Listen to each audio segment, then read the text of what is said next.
ఏంట్రా చాలా దిగులుగా ఉన్నావ్? ఏ విషయం గురించో అంతగా ఆలోచిస్తున్నావ్?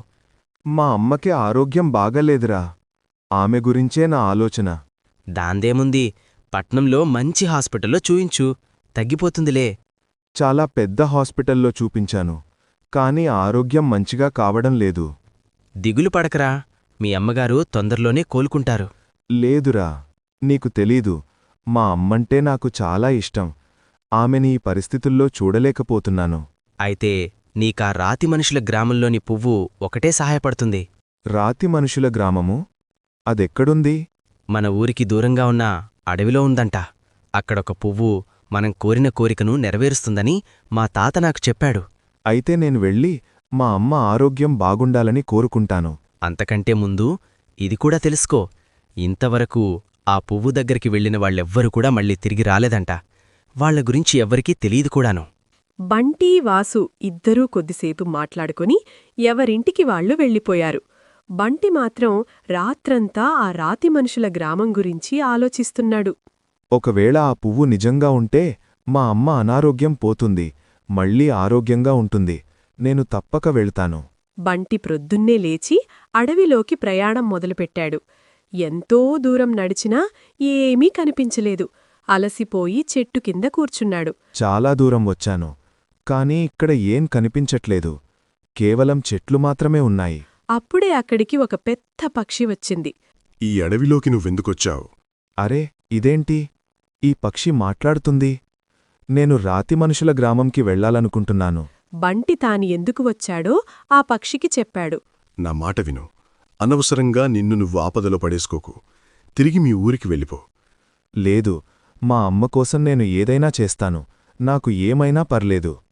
సరే, పద. నీకా గ్రామం చూపిస్తాను. నా సహాయం లేకుండా నువ్వక్కడికి వెళ్ళలేవు. ఇద్దరూ ఆ గ్రామంలోకి వెళ్లారు. అక్కడ మనుషులను చూసి బంటి అవాక్కయ్యాడు. ఇక్కడ మనుషులందరూ రాలుగా మారిపోయారేంటి? ఒక పెద్ద కోట ముందు ఒక అందమైన పువ్వు ఉంది. బంటి అక్కడికి రాగానే, ఎవరు నువ్వు? ఏం కావాలై? మా అమ్మ ఆరోగ్యంగా ఉండాలి.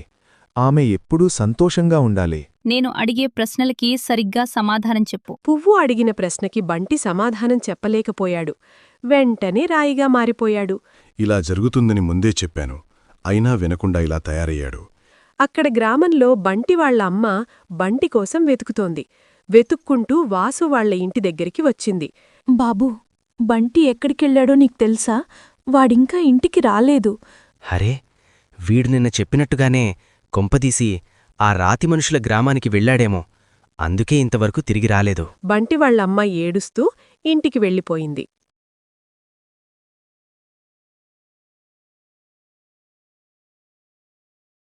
వా, ఎంత బాగుంది చిత్రం! దీనికి ప్రాణం ఒక్కటే తక్కువ. మరి ఏమనుకుంటున్నావు? నా అన్నయ్య అంటే రంగులతో బొమ్మకి ప్రాణం పోస్తాడు. నీకు నచ్చిందా చెల్లి?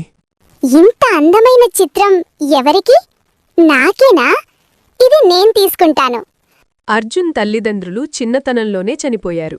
అతనికి ఈ ప్రపంచంలో ఉన్నది కేవలం అతని చెల్లి మాత్రమే. వాళ్ళిద్దరూ అస్సలు వేరుగా ఉండలేరు. అర్జున్, నీ చెల్లెంటే నీకెందుకంత ఇష్టం? తెలియదు తాతా. నా చెల్లి లేకుండా నేనొక్క క్షణం కూడా ఉండలేను తాతా. చీకటి పడింది, నిద్రపోయారు. అర్జున్కి ఏదో కల వచ్చింది. అర్జున్, ఎలా ఉన్నావు? ఒక్కసారి రా అర్జున్ అని అర్జున్ని ఎవరో పిలిచినట్టు అనిపించింది. అంతే, వెంటనే లేచి కలలో కనిపించిన ఆ కోటని, పువ్వుని గీయడం మొదలుపెట్టాడు. తెల్లవారింది. వాళ్ల తాత, చెల్లి వచ్చారు. ఏంటర్జున్, రాత్రంతా గీస్తూనే ఉన్నట్లున్నావు? అరే, బొమ్మ చాలా బాగుంది. హరే, ఎంత బావుందో ఈ చిత్రం! నాకు కావాలి. ఈ చిత్రంలో పువ్వు ఎంత బావుంది! అంతే, ఆ పాప వెంటనే రాయిగా మారిపోయింది. నా చెల్లి చూడండి, రాయిలాగా మారిపోయింది. అర్జున్, ఏడవకు. ఇదేదో మాయాశక్తిలా ఉంది. మన ఊరి పూజారిగారిని కలుసుకుందాం, పద. ఇద్దరూ ఆ చిత్రాన్ని తీసుకుని పూజారి దగ్గరకు వెళ్లారు. జరిగింది చెప్పారు. అంతా విన్న పూజారి, నాకు తెలిసి ఈ కోట, ఈ పుష్పం ఆ రాతి మనుషుల గ్రామంలోనివి. మీరు వెంటనే అక్కడికి వెళ్ళండి. మీ చెల్లికి ఏం కాదు. అర్జున్ రాతి మనుషుల గ్రామంకి వెళ్లడానికి సిద్ధమయ్యాడు. ఆ వార్త ఆ గ్రామంలో అందరికీ తెలిసింది. మరుసటి రోజు ఉదయం అర్జున్ అతని ప్రయాణం మొదలుపెట్టాడు. దారిలో అతనికి బంటి వాళ్ళమ్మ ఎదురైంది. బాబూ, నా కొడుకు కూడా ఆ గ్రామంలోకి వెళ్ళి రాయిలాగా మారాడంట. నా కొడుకుని తీసుకురా, వాళ్ళేకుండా నేనుండలేను. అర్జున్ అడవిలో చాలా దూరం నడిచి అలసిపోయి చెట్టు కింద కూర్చున్నాడు. అప్పుడే ఒక పక్షి వచ్చింది. ఇన్ని రోజులకొచ్చావా అర్జున్? నా పేరు నీకెలా తెలుసు? నాకంతా తెలుసు. రా, నిన్ను ఆ రాతి మనుషుల గ్రామానికి తీసుకెళ్తాను. అర్జున్ గ్రామంలోకి వెళ్లాడు.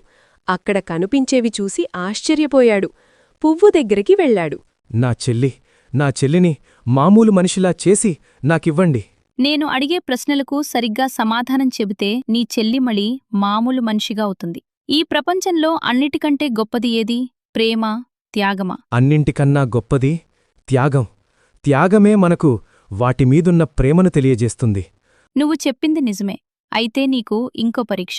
ఇక్కడ ఉన్న అందర్నీ మామూలు మనుషుల్లాగా మార్చేస్తాను, లేదా నీ చెల్లిని మాత్రమే మనుషులా మారుస్తాను. నువ్వు ఎవరెంచుకుంటావ్? ఆ ప్రశ్నకి అర్జున్ ఒక క్షణం ఆలోచించాడు. అందర్నీ మనుషుల్లా మార్చండి.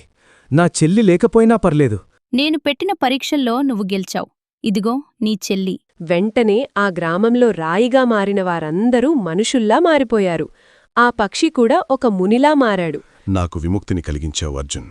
ఒక శాపం వల్ల నేనిలా మారాను. నీవల్ల నాకు విముక్తి లభించింది.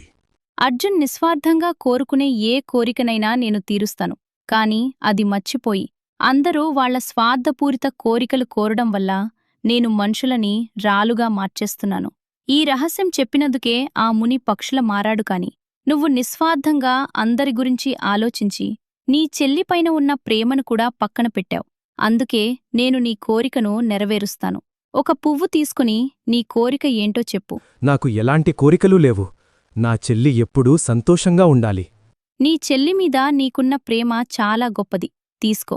నీకు అవసరమైన ధనాన్ని సంపాదించే తెలివి, జ్ఞానం నీకిస్తున్నాను. తన చెల్లిని తీసుకుని అర్జున్ వాళ్ల ఊరికి తిరిగి వెళ్ళిపోయాడు.